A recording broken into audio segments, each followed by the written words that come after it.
S আলমের হস্তক্ষেপে সে বাংলাদেশটাকে আবার ভঙ্গ করার জন্য, সে বাংলাদেশটাকে আবার ভঙ্গ করে নিঃস্ব করে দেওয়ার জন্য উঠে পড়ে লাগছে। আমাদের বাংলাদেশের থেকে এই এস আলমের এই খুরশেদ আলম প্রথমে তিনি বাংলাদেশের কলিজা, গুর্দা, কিডনি সব চুরি করে নিয়ে গেছে।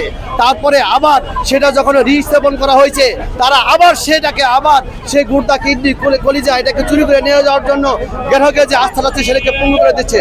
দেখেন, বাংলাদেশের যতটি বিদেশ থেকে রেমিটেন্স আসে তার 30%, 35% এই ব্যাংক থেকে আসে। তাহলে এই ব্যাংকটা কতটুকু বাংলাদেশের জন্য কার্যকারী, আর বাংলাদেশে কতটুকু আস্থা অর্জন করছে এই ইসলামী ব্যাংক, সেই আস্থাকে প্রথমেই নষ্ট করে দিয়েছে। এবং এই সরকারের হস্তক্ষেপে, এই শিলংয়ের হস্তক্ষেপে, এস আলমের হস্তক্ষেপে সে বাংলাদেশটাকে আবার ভঙ্গ করার জন্য, সে বাংলাদেশটাকে আবার ভঙ্গ করে নিঃস্ব করে দেওয়ার জন্য উঠে পড়ে লাগছে। তাই আমরা যে এস আলমের যে খুরশেদ আলম, তাকে আমরা কোনোভাবে আমাদের এই বাংলাদেশের মেরুদণ্ডকে ভেঙে দেওয়ার জন্য, এই বাংলাদেশের মেরুদণ্ডকে ভেঙে দেওয়ার জন্য তাকে আমরা কোনো স্থাপন করতে পারি না। তাকে স্থাপন করা মানে বাংলাদেশটাকে ধ্বংস করে দেওয়া, তাকে স্থাপন করে দেওয়া মানে 3 কোটি মানুষের হৃদয়কে ছিন্ন বিচ্ছিন্ন করে দেওয়া, তাকে স্থাপন করা মানে এই বাংলাদেশের পুঙ্গত্বকরণ করে দেওয়া। আমরা কখনো এটা চাই না। আমরা চাই না দিল্লির দাসত্ব, আমরা চাই না এই এস আলমের দাসত্ব, আমরা চাই না এই খুরশেদ আলম।